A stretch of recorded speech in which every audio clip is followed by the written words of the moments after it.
सिंधु घाटी सभ्यता प्राचीन भारत की एक अद्वितीय संस्कृति। सिंधु घाटी सभ्यता, जिसे हड़प्पा सभ्यता भी कहा जाता है, भारतीय उपमहाद्वीप की सबसे पुरानी ज्ञात सभ्यताओं में से एक है।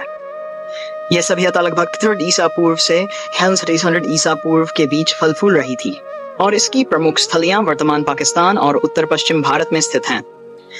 इस सभ्यता का नाम सिंधु नदी के नाम पर रखा गया है, जिसके किनारे इसके कई प्रमुख शहर बसे हुए थे। खोज और महत्व 1950 के दशक में जब सिंधु घाटी सभ्यता के अवशेषों की खुदाई शुरू हुई, तो यह खोज भारतीय इतिहास की सबसे महत्वपूर्ण खोजों में से एक बन गई। हड़प्पा और मोहनजोदड़ो जैसी स्थलों की खोज ने एक ऐसी संस्कृति का पर्दाफाश किया जिसने अपने समय की अन्य सभ्यताओं के मुकाबले उच्चतम स्तर की शहरी नियोजन और वास्तुकला को दर्शाया। नगर योजना और वास्तुकला सिंधु घाटी सभ्यता के शहरों में उच्च स्तरीय नगर योजना देखी जाती है।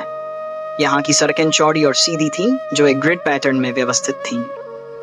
घर पक्की ईंटों से बने होते थे और उनमें एक व्यवस्थित जल निकासी प्रणाली होती थी।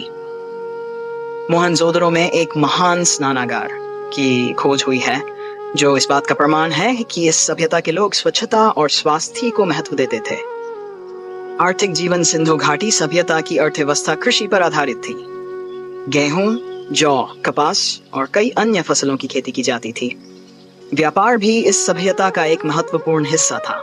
ये लोग सुमेर, मेसोपोटामिया और अन्य पश्चिमी एशियाई सभ्यताओं के साथ व्यापार करते थे। विभिन्न प्रकार की मुद्राएं, मोहरें और मापतौल के साधनों की खोज इस बात का प्रमाण है। सामाजिक और सांस्कृतिक जीवन सिंधु घाटी सभ्यता का सामाजिक जीवन भी काफी समृद्ध था। यहाँ की संस्कृति में कला और शिल्प का विशेष महत्व था। कई प्रकार की मूर्तियां, बर्तन, आभूषण और अन्य वस्तुएं खुदाई में प्राप्त हुई हैं। यहाँ की लिखाई में हड़प्पाई लिपि का उपयोग होता था, जो अब तक पूरी तरह से पढ़ी नहीं जा सकी है। इस लिपि के अनेक संकेत और चित्रलिपि प्रतीकात्मक थे। धार्मिक जीवन सिंधु घाटी सभ्यता के धार्मिक जीवन के बारे में अधिक जानकारी नहीं है, क्योंकि कोई स्पष्ट मंदिर या धार्मिक ग्रंथ नहीं मिले हैं।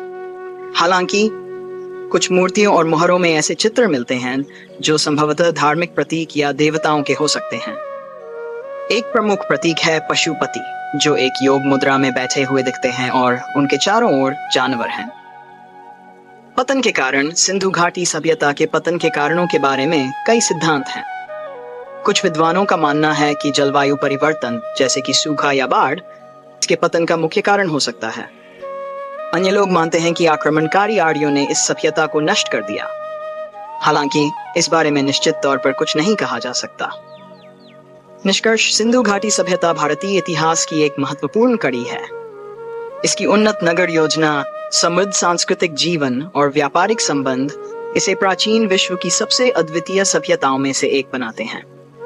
आज भी इस सभ्यता के अवशेष और उनसे जुड़ी खोजें इतिहासकारों और पुरातत्वविदों के लिए एक महत्वपूर्ण अध्ययन का विषय है।